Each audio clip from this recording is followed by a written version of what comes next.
Let's talk about some of the most despicable and heartless criminals around. Let's get right to it, starting with number 5, Crime Family. Jodie Bowie, resident of Failsworth in the UK, managed to live a life that most can only dream of. One filled with high-end designer clothes, flashy jewelry, and even cosmetic surgery.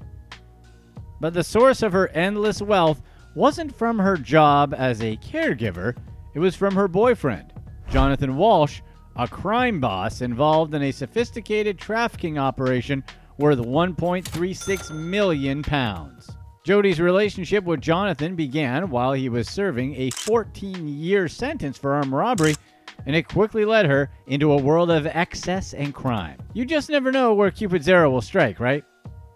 The couple began a descent into the criminal underworld, orchestrating a sprawling network dealing in all kinds of illegal substances.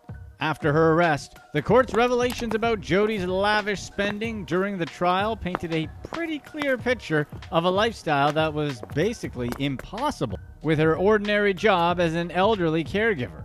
She spent her newfound riches on high-end designer clothing, luxury watches, designer handbags, and even indulged in almost £5,000 worth of cosmetic surgery. On top of that, she splurged designer brands like Dolce & Gabbana, Louis Vuitton, Gucci, and Versace. Jodie's association with her boyfriend's criminal activities became apparent, as it was obvious that the couple couldn't afford that kind of lifestyle through legitimate means. Jonathan had no declared income, and Jodie knew full well where his money came from. Messages exchanged between the couple hinted at the extent of their lifestyle. Discussions of spending on cosmetic surgery worth £4,750 and buying vehicles to facilitate their dealing were just the tip of the iceberg. But the story doesn't end there. Jodie's drive to maintain this lifestyle extended to a more serious level when she recruited her own family members into the business. Jodie involved her parents, Janice and David, and her older brother, Lee. They were brought into the network to make long trips from their home to the operations hubs. The contraband operation itself was a well-oiled machine, raking in a hefty profit margin. Jonathan Walsh's MO involved buying from wholesale suppliers, then selling it to dealers at a 30% profit. His associates ensured that the operation remained secure and secret, using encrypted phones and a password system to protect their activities. Inevitably, as with most criminal enterprises, law enforcement became aware of the operation, and it wasn't long before they were brought down. A police raid revealed a stash of firearms and other goodies that characterized their criminal activities. Some couriers were even found to be carrying grenades. In court, the family members faced some pretty serious consequences. Jonathan was handed a 15-year prison sentence, and Jodie received a 21-month jail term, suspended for 2 years, along with a curfew and unpaid work. Jodie's parents, Janice and David, were convicted of conspiracy to transfer criminal property, with David receiving a 10-month suspended sentence and Janice given 12 months custody, suspended for 18 months. In the end, the story of Jodie Bowie shows that the relentless pursuit of an excessive lifestyle and easy money is a trap anyone can fall into, even someone's own mom and dad. At least she didn't end up like Tony Montana. Number 4, masking profits. An unnamed elderly couple from France took legal action against an art dealer who bought an African face mask from them for a mere £129, then turned around and sold it for £3.6 million. It all went down out their home. Among the items they decided to part with was an African Ngil mask from Gabon. The couple found a buyer who was known only as Mr. Z, which, like, come on, Mr. Z? That's a bad guy name? Don't do deals with anyone who only goes by Mr. Z. Anyway, Mr. Z bought the mask at a low price and later sold it for a huge profit at an auctioneer in Montpellier, France. The mask was a rare find outside of Central Africa, with fewer than a dozen known to exist in museums around the world. It had been brought to France by the man's grandfather, a former colonial governor in Africa. The French couple was clueless about the true value of their artifact until they stumbled upon a news article talking about its sale for millions. Filled with a sense of betrayal and deceit, they decided to sue Mr. Z, accusing him of withholding information about the mask's real worth. Court in Nimes froze the proceeds of the sale as it deemed the couple's case to be well-founded in principle. The heart of the dispute revolved around the suspicion that Mr. Z was aware of the mass value but chose not to disclose it. Instead, he reached out to various auction houses for estimates on its value, with the financial assessment coming from an African artifact specialist. The mask was eventually listed at auction with an estimated value between £259,416 and £345,888, but it sold for much more. To avoid legal action, Mr. Z offered the couple the lower estimate. However, their children turned it down. So what do you think? Was it ethical for a dealer to purchase an item like this for so cheap, aware of its true worth, and resell it for a huge profit? Was this a heartless scam by the dastardly Mr. Z, or simply a savvy business move in the art market of buy a crafty Mr. Z? Let us know in the comments. Number 3, out of gas.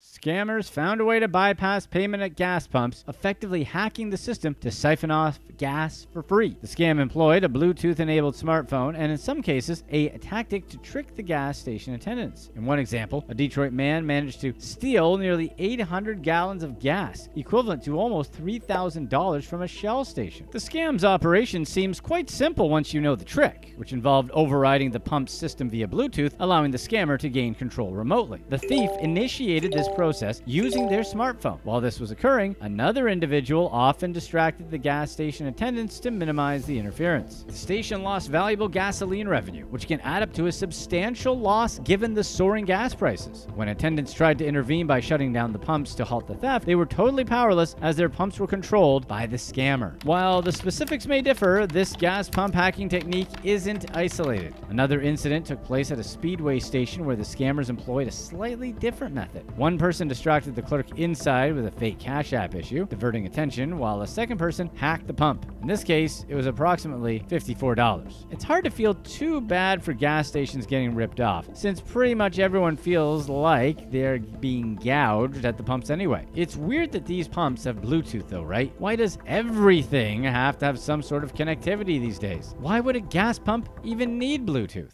Number 2, Hes Really Sorry.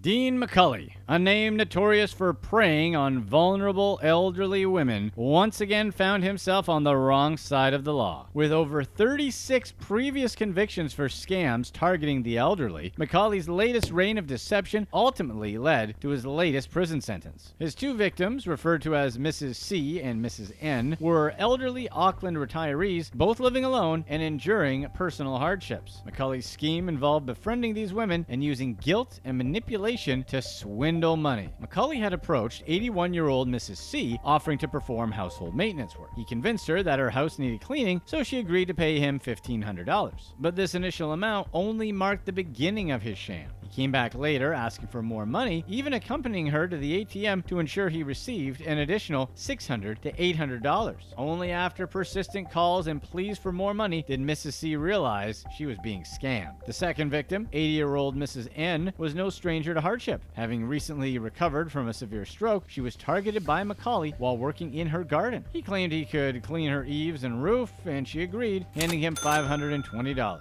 Little did she know that this would be the first of many transactions. Over the course of a week, McCulley bombarded Mrs. N with various tales of financial woes, pressing her to lend him more money. In total, he managed to convince her to make 29 transactions totaling $11,900. The victim, overwhelmed by guilt and fear, felt forced into giving him the money. McCulley even went so far as to impersonate his bank manager or landlord during phone calls, further manipulating Mrs. N. When the weight of the scam became apparent, Mrs. N's family intervened, confronting McCulley and alerting the authorities, leading to his arrest. But the damage was done, as Mrs. N had been emotionally and financially drained. The court during his trial considered his extensive criminal history, which included 36 prior convictions for causing financial loss by deception. Despite previous sentences, McCulley clearly hadn't reformed. His consistent reoffending raised concerns about his attitudes, lifestyle, lack of consequential thinking, financial troubles, and an inclination to support criminal behavior. Both victims faced distress distressing consequences due to Macaulay's actions. Mrs. C, who had been widowed for almost 10 years and who also had recently recovered from a severe stroke, had experienced a decline in her mental and emotional well-being. Mrs. N, too, suffered immensely, experiencing a loss of independence, anxiety, and isolation. She believed that her stroke had changed her thought process, leaving her more susceptible to Macaulay's manipulations. With a history of relentlessly targeting of elderly women, it seems unlikely that he truly regrets his actions or is committed to rehabilitation. There's always hope that people can change and become a better version than what they are, but the sad reality is that there's just some people who need to be kept away from everyone else. If you're enjoying this video, be sure to stay tuned right here for our past release to find out how this guy used homeless people for his scam. Number 1. The worst best man. Martin Galvin was given the responsibility of arranging trips to Prague and a day at the races for his friend of 18 years, Dino Carter. Galvin took on the trusted role planning Carter's bachelor party, but exploited it for personal gain. He managed to pocket £7,945 from the groom and other members of the party. The money was intended to cover flights and hotel bookings for the upcoming events. However, instead of using the funds for their intended purposes, Galvin used the money on himself to fuel his gambling habit. Galvin claimed that he might have bowel cancer, which led to several hospital visits and excuses to divert attention away from the bachelor party planning. When the group arrived at the airport for their trip to Prague, they discovered that the flights and hotel rooms had never been booked, and the money was nowhere to be found. Not only did Galvin betray the trust placed in him as the best man, but he also took advantage of Carter's empathy by claiming he had terminal cancer. The lie was calculated to point that he reduced his friends to tears. But Galvin's lies didn't end there. He persistently and boldly lied about his health, crafting a believable illusion of a man on the brink of dire death. In court, the judge didn't mince words when he described Galvin's fraud as one of the nastiest and meanest he had ever encountered. The judge was astonished at the audacity of the lie, where a best man betrayed not only his friend's trust, but the sanctity of the role. Galvin was ultimately sentenced to 20 months in jail and ordered to fully pay back the 23 victims he swindled within 1 month. And it was over such a small amount. Don't get us wrong, £7,900 is a good amount of money, but is it worth a jail sentence and the destruction of the relationship with all your closest friends? Hopefully, Galvin figures it out and gets the help he clearly needs.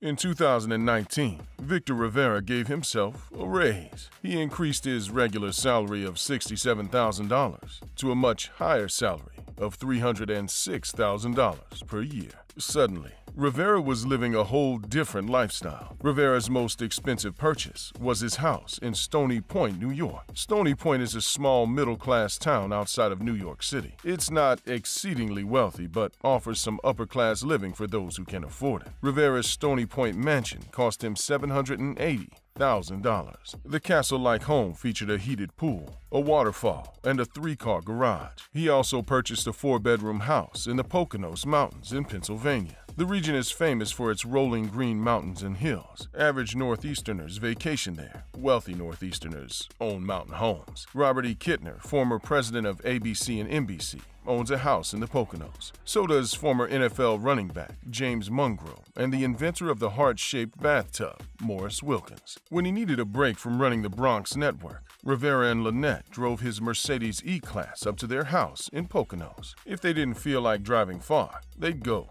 to Stony Point. The Mercedes, which usually retails at $60,000, was paid for by Rivera's shelters. They classified the expense as a company vehicle. Technically, Rivera was using company money to buy all the items mentioned earlier. He also bought his wife a $2,100 Celine Phantom handbag for her birthday. Lynette was so proud of her gift that she posted about it on Facebook. These purchases were so blatant that everyone could tell the Riveras had money. It was out there for everyone to see, and many people, including a few counselors, knew about Rivera's bizarre spending habits. Nevertheless, Rivera thought he could get away with his lavish spending because of his consultancy businesses. The New York Times published a detailed piece on Victor Rivera in February of 2021. The piece sent shockwaves through New York City as its residents read the horrifying truth about the supposed do-gooder, Victor Rivera. The Times accused Rivera of taking funds from Bronx Network and spending them on personal luxuries. However, their primary accusation, backed up by witness testimonies, was that Rivera had mistreated several of his homeless female tenants. In less than a week, Rivera's life accomplishments came unraveled. He stepped down from Bronx Network, knowing he'd be going to court to face his crimes. However, he wouldn't be legally punished for the mistreatment allegations. The allegations may have destroyed Rivera's reputation, but the financial crimes put him in cuffs. Victor Rivera founded the Bronx Parent Housing Network in 2000. The network focused on housing homeless people suffering on the streets, paving the humble beginning of Rivera's empire. In 2013, the homeless population in New York skyrocketed. Then Mayor Bill de Blasio had to solve a seemingly impossible crisis. He immediately pledged to revitalize the shelter system, which he indeed followed through with. In 2017, de Blasio announced that the city would aim to build 90 shelters in the coming years. This was good news for Rivera. He quickly applied for de Blasio's shelter revitalization project, hoping he'd be accepted. The Bronx Network was accepted and received excessive public funding, so much so that Rivera's place in New York society changed overnight. Rivera and his wife Lynette, who was also involved in the homeless shelter business, rubbed shoulders with some of the most important bureaucrats. They met these bureaucrats at local charity functions. Rivera and his wife dined with city councilmen and other officials. He even hosted a campaign fundraiser for New York City Councilman Richie Torres, who would later earn a seat in Congress. Rivera had come a long way from a homeless addict wandering the South Bronx. On the surface, he was happily married. He owned a thriving and fulfilling business, and as a bonus, he knew a congressman. It was more than he could have ever imagined, but it wasn't meant to last. Victor Rivera was once the esteemed and proud person who ran 70 homeless shelters and soup kitchens in New York City. Now, he's a convicted felon after pleading guilty to fraud. Rivera provides most of the details about his early life through interviews. In fact, he loved telling everyone from reporters to podcasters about his rags to riches story. Rivera usually starts his story off with his early childhood, how he grew up in the South Bronx. At age 9, he started selling in his neighborhood streets to make ends meet. However, he sold illegal things for a reason. He wanted to avoid going back to a homeless shelter. This survivalist attitude helped Rivera develop a knack for business. For example, Rivera bought 2 cars before he turned 15. However, he fathered his first child at 15, blaming a drug addiction for his poor choices. Eventually, Rivera's addiction consumed his life and illegal dealing business. It all added up, and Rivera couldn't pay his rent and was forced to live on the streets. He hadn't been homeless since he was a kid. Rivera was arrested one day when an NYPD officer discovered drugs on his person. He spent 1989 and 1990 behind bars after taking drugs while on probation. Rivera's time in prison changed him, he says. Upon his release, Rivera vowed to change his lifestyle and beat his drug addiction. He started working with a low-income housing project in New York for drug addicts. The recovering addict found purpose and drive while working with people struggling with the same things he was. By 2000, Rivera had cleaned himself up, but instead of joining the workforce, Rivera wanted to honor the people who helped him. He did so by starting his own shelter. Bronx Network got off to a rocky start. Rivera struggled to find any public or private funding for most of the 2000s. However, Rivera's fortunes drastically changed in 2012. The year Bill de Blasio was elected mayor of New York. Victor Rivera, according to his tax filings, made $67,000 in 2012. And Bronx Network only brought in $1.1 million in funding revenue. But then, things quickly changed in 2013. Rivera was arrested in March of 2021 by a squad of NYPD officers in New York. The Times wrote a few more articles on Rivera, following his every moment. They kept their eyes on him between his arrest, imprisonment, and courtroom appearances. The media had a field day with Rivera. He was one of the most prominent shelter owners in New York. His downfall wasn't only just a juicy story, but a huge blow to New York City. At the time of his arrest, Rivera owned 70 homeless shelters and soup kitchens. Suddenly, all these shelters were confiscated from Rivera after he resigned from Bronx Network. The collapse of the Bronx Network allowed investigators to dig deeper into Rivera's scam, showing them and the public who revered him and how corrupt the shelter emperor truly was. Rivera set up a system that benefited him far more than his homeless tenants, and it all started with public funding. According to records, U.S. Congressman Richie Torres was Rivera's primary fund provider. He helped Rivera obtain at least $1 million in public funds via grants from NYC City Council. These grants are awarded to the council's favorite nonprofit organizations, which, thanks to Torres, was usually the Bronx Housing Network. However, Torres and other local officials didn't vote for Rivera's company out of the sheer goodness of their hearts. From 2010 to 2020, Rivera and his wife donated $35,000 to various local officials, according to campaign finance records. Most of that sum funneled into Torres's campaign, given he was the most powerful and influential politician running at the time. Torres released a public statement after the Times piece. He completely ignored the allegations that Rivera had bribed him for public funds. Instead, the newly elected congressman relied on city agencies to vet shelter providers. He never mentioned Rivera, nor did he bring up the Bronx Network. On the other hand, the numbers don't ignore the fact that Torres disproportionately funded the Bronx Network. Rivera's housing company received $274 million in public funding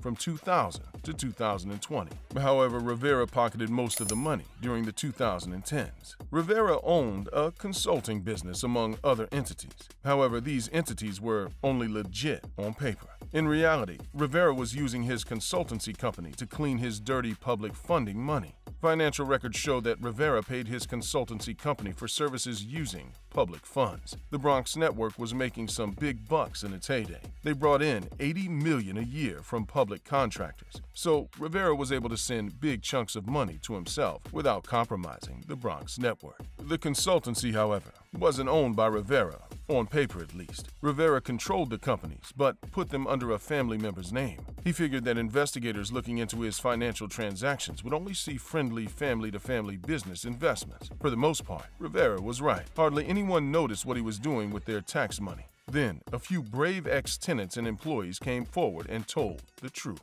Former Bronx Network employee Danielle Dawson received $45,000 from Rivera in November of 2017. The money was given to her for one purpose: to make her stop talking. And she wasn't the only one. From 2017 to 2019, Rivera paid two women a combined $175,000. They'd accused Rivera of coercing them into performing highly inappropriate acts. Rivera expected women to do what he wanted at this point in his career. The women he exploited were always under his control in one way or another. Women like Danielle worked for Rivera. They depended on his employment for their livelihood. His other accusers suffered from an even more imbalanced power dichotomy. In 2016, Erica Schuyler was lucky enough to obtain a room at Rivera's apartment complex. Rivera lived there, but also used the complex as a homeless shelter. Erica recalls being grateful to finally get off the streets of New York. It was winter, and living outside was especially difficult and dangerous. In December 2016, Rivera asked to inspect her room. He claimed that someone said there was a leaky ceiling in Erica's bedroom, but in reality, there wasn't a leak. Erica says Rivera turned off the lights in her bedroom and took advantage of her. Initially, Erica didn't know what to do. She says Rivera threatened to evict her if she didn't do what he said. Erica obeyed him for the time being. She still needed a place to stay after all. However, Erica says she couldn't allow Rivera to get away with mistreating her or any future women who stay at his shelters. After leaving the shelter, Erica reported Rivera to the Times. All in all, 10 women, including Erica, came forward to testify against Rivera. Women like Danielle Dawson allowed the Times access to their horrific stories. Their stories helped bring attention to Rivera, and all this attention brought in the authorities. New York prosecutors accepted Rivera's guilty plea. He pled guilty to money laundering, honest service fraud, and honest services fraud conspiracy. Each count carries a 20-year maximum sentence. His sentencing is set for May 6, 2022. Click to watch one of these next videos. Let us know in the comment section what you think is worse, bug proteins or plant-based meats.